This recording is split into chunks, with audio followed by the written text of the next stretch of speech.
Hello friends, welcome to Gyan Gurukul e-classes. So today we will learn a new concept called the returns to scale. Okay, so returns to scale is basically deals with the concept of when when a producer increases the factors of production, then the change in output. Okay, on the basis of the change in output, we divide the total that we divide the return or the change in output from the production process, right? That change in output from the production process, we divide it into three bases. Okay, or we divide it into three parts. Okay, one may be increasing returns to scale, one is decreasing returns to scale, and one is constant returns to scale. Okay, so with the help of an example, I would try to illustrate it. Okay, that would make it much more easier for understand, right? See, suppose a producer produces a product with the help of two factors of production, and what are they? They are labor and capital, right? They are labor and capital. Clear? Initially, the producer was using 5 units of labor and say 6 units of capital, right? 5 units of labor and 6 units of capital to produce say 10 units of the particular product, right? 10 units of the product. Clear? Now let's say, let us increase the amount of labor, amount of factors of production employed by twice the present amount. Okay, that means let us increase labor and capital by 100%. Okay, then what would be? See, uh, initially it was how much? It was 5 units of labor. Okay, now when you increase the labor by twofold, okay, or by 100%, then labor would be twice the previous labor, right? Similarly, now capital would be twice the amount of the initial capital. Clear? So what it would be? It would be 5 into 2, that is 10 units of labor, and it would be 6 into 2, that is 12 units of capital, right? That means we have increased the amount of labor and capital by twice the initial level. Okay, right? Okay, now as a result, okay, now because we have increased both the factors of production, that is, it means that when you increase the amount of factors of production, that it is odd that it will increase the output as well. Okay, it will also increase the output as well, right? Now depending on that increase in output, we will call it a increasing returns to scale, or decreasing returns to scale, or constant returns to scale. Okay, now if somehow the output happens to be say 20, okay, if the output happens to be 20, right? In that case, what have happened? See, what was the initial output? Initially the output was 10 units, right? Now when we increases the factors of production by 100%, that is, we increase their amount by twice the initial amount, right?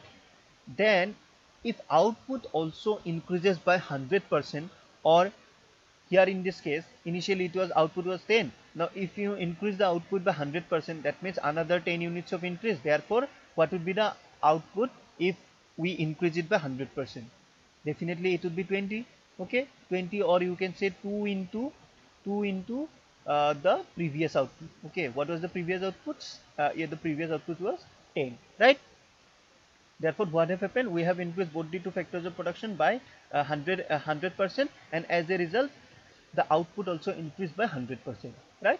Now, in that case, what we have seen? We have seen that the increase in output, okay, the increase in output is in the same proportion that was the increase in the what? Increase in the factors of production, right? That means by the by the same proportion we increase the factors of production, the output also increases by the exactly the same proportion, right? In this case, what we have seen, that we increase the factors of production by 100%.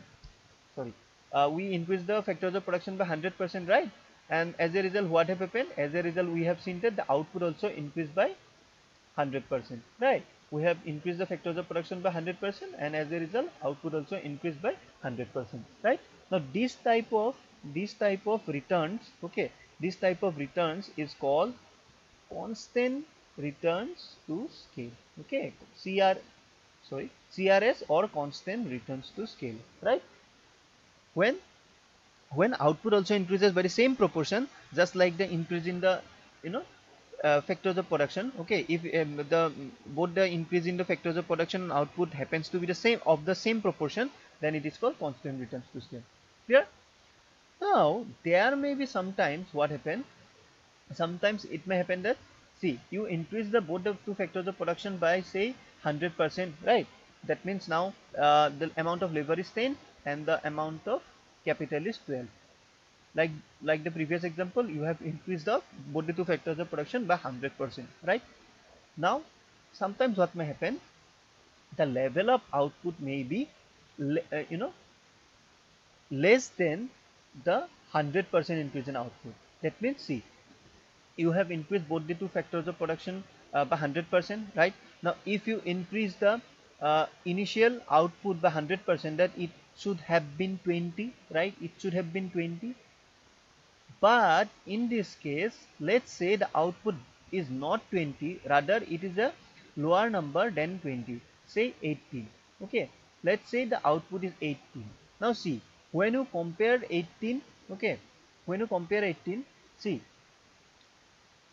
increase in output from 10, okay, if you compare the rise in the proportionate rise in output, see, initially it was 10, now it is 18. That means the rise in output is 80%, right? The rise in output is 80%. That is only 8 units increase. That means 80% increase in output, right? But you have increased both the factors of production by 100%, right? You have increased the factors of production by 100%, but you see the proportionate increase in output is less than 100%, right? If it would have been 100%, then it should have been 20, right? It should have been 20, and in that case it would have been constant returns to scale. But we have seen then the output is not 20, rather it is 18. Okay, the output is 18, which happens to be lower than 100% increase, right? It is 80% rise in output, right? Therefore what we have seen, the this time the proportionate increase in output is less than the proportionate increase in factors of production. Clear? Now in that case we will call it a decreasing returns to scale, right? Decreasing returns to scale. Clear? Okay. Now again, third possibility is that, see, when you increase both the two factors of production by a particular proportion, in this case we are taking the example of 100% increase, right? We are taking example of 100% increase. So we have increased both factors of production by 100% and we get 10 units of labor and 12 units of capital, right? Now see, if the output is suppose 22, okay, let's say the output, new output, okay, new output is 22. Now see, from rupees 10, okay, from rupees 10, not, sorry, not rupees, actually we are talking about units, okay, 10 units, okay. Initially what was the output? Initial output was 10. The new output is what? New output is 22, right? That means how much percentage it has increased over the time. Okay, when you increase the factors of production, how much percentage, how much percentage the output has increased? Obviously it has been increased by 120%. See, because it have increased from 10 to 22, that means it have increased by 120%, right? Now see, now see, the factors of production were increased by 100%, right? The factors of production were increased by 100% because we have used initially 5 units of labor. Now this time we are using 10 units of labor. That means 500, that means 100% rise. Similarly capital, in case of capital, initially we had 6 units of capital, now we have 12. That means 100% rise in both factors of production, right? Clear? This 100% rise in factors of production have ultimately resulted in increase in output by 120%, right? This 100% increase in factors of production is causing output to rise by or increase by 120%, right? As the proportionate rise in output is greater than the proportionate rise in factors of production, okay, as the proportionate rise in output is greater than the proportionate rise in factors of production, that's why we will call it increasing returns to scale. Okay, we will call it increasing returns to scale, right? So we have got all the three things. Let us once again remember them. See, when the proportionate increase in output is exactly the same proportion like that of the increasing factors of production, then we call it constant returns to scale. Clear? Okay. Then when the proportionate increase in output is less than the proportionate increase in factors of production, then we call it decreasing returns to scale. Clear? Similarly, when the proportionate increase in output is greater than the proportionate increase in factors of production, then we call it increasing returns to scale. Okay, so these are the three returns to scale, right? So in this class we will stop here today, and in the next class we will see diagrammatic representation of these returns to scale. Okay, thank you. And one request to you guys, if you find our videos interesting, then please hit the like button and share with your friends, so that may other people can also reach our videos, and do subscribe our channel to get other videos even of different subjects, right? So thank you.